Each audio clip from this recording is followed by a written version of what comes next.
Tātad mēs esam pie Ventkalna bedrīšu akmens. Un Ventkalna mājas tās ar sarkano jumtu.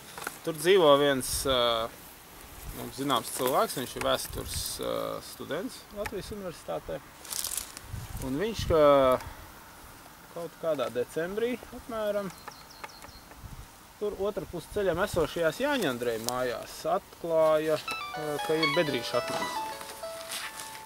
Vai viņam parādīja, vai viņš pats atrada, es to nenoprecizēšu, bet tas pretējās mājās.